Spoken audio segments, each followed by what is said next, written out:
చిన్న చిన్న విషయాలకి కోపం వస్తుందా? మూడ్ సడన్గా మారిపోతుందా? అయితే ఇది క్యారెక్టర్ ప్రాబ్లం కాదు, చాలాసార్లు బాడీ కేర్ ప్రాబ్లము. డీబీటీలో దీనికి ఒక ఇంపార్టెంట్ స్కిల్ ఉంది, అదే ప్లీజ్ స్కిల్. ఎమోషనల్ రెగ్యులేషన్ అనేది మైండ్తో స్టార్ట్ కాదు, బాడీ నుండి స్టార్ట్ అవుతుంది. పి అంటే ఫిజికల్ ఇల్నెస్ని నెగ్లెక్ట్ చేయకండి. బాడీ బాగాలేకపోతే మైండ్ ఆటోమేటిక్గా ఇరిటేట్ అవుతుంది. Health care is emotional care. L అంటే లో మూడ్ కొరకి డ్రగ్స్ అండ్ ఆల్కహాల్ అవాయిడ్ చేయండి.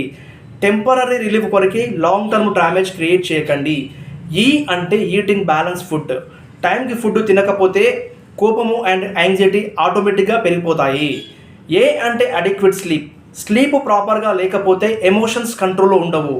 ఎస్ అంటే సమ్ ఎక్సర్సైజ్.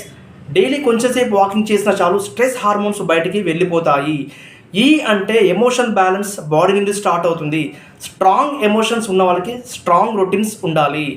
ప్లీజ్ స్కిల్ అనేది లగ్జరీ కాదు, అది ఒక సర్వైవల్ బేస్. బాడీని నెగ్లెక్ట్ చేస్తే ఎమోషన్స్ కంట్రోల్లో ఉండవు. Please follow and subscribe my channel.